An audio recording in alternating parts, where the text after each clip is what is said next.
Today is March 29th, the 1-year anniversary of the second day of my parents' murder trial, and I just want to share the importance of if you ever witness a crime, if you ever witness anything suspicious, report it to the authorities, that maybe you would become a witness in somebody's trial case, like somebody in our case. Now, when they got on the stand, they went over, our prosecutor side went over their background.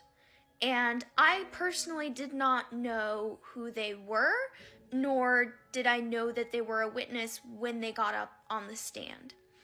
And I am very grateful and thankful that he stuck with the case and did agree to being a witness in our case. Because the first questions going over his background and history, he has been in the car industry, seemed like all his life, knew everything, all the ins and outs of cars and racing and fast cars and conditions to drive in, etc., only to find out that he was, only to find out that he was the person that was driving behind the defendant, Miss Ireland, and he was the witness that came forward when we put on the news that we were looking to see if anybody had seen it. And he didn't see her initially, but he noticed once she started drifting lanes, and then he stated that he saw her crash into the back of my parents' car and had to swerve because my parents' car then ended up going into the first lane of traffic. But anyways, hi. Come up here then. It's like every time that I'm sharing these now, she's gotta be, come up here, come say hi. Oh, she doesn't think so right now. But it is just so important. And I think one of the most interesting questions that they asked that our side asked every single witness, police officer, anybody there that day on scene. They asked, and we didn't understand it on this first day or even the second day. They asked what was the weather like, and every person, like 40 some odd people, it was cloudy, it was your typical Washington, rainy, sprinkly, rainy, cloudy day.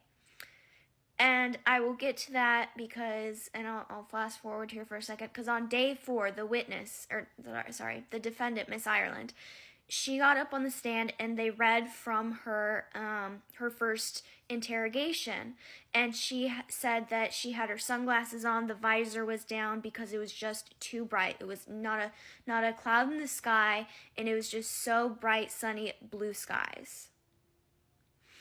Ma'am, there is dash cam footage of police cars and their windshield wipers are going.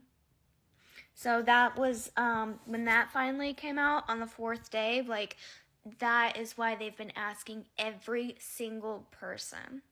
On the second day of trial, we also got to hear from the expert scene reconstructionist, which he put in a lot of hard work, taking the information from the computer in my mom's car, and it told them when my dad, it told them exactly when the crash happened because my dad's foot was on the brake pedal, and they were ready to enter the freeway. He had his foot on the brake, and it showed the exact moment that his foot led off the brake with the forward momentum leading to the airbags being deployed.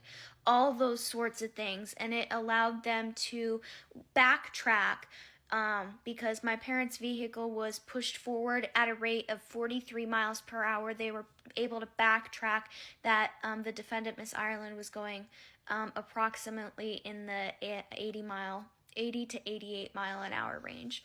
I'm going to keep calling her the defendant, Miss Ireland, just because, we're talking about trial at that time, and there's prosecution side and defendant side. But that kind of sums up day 2.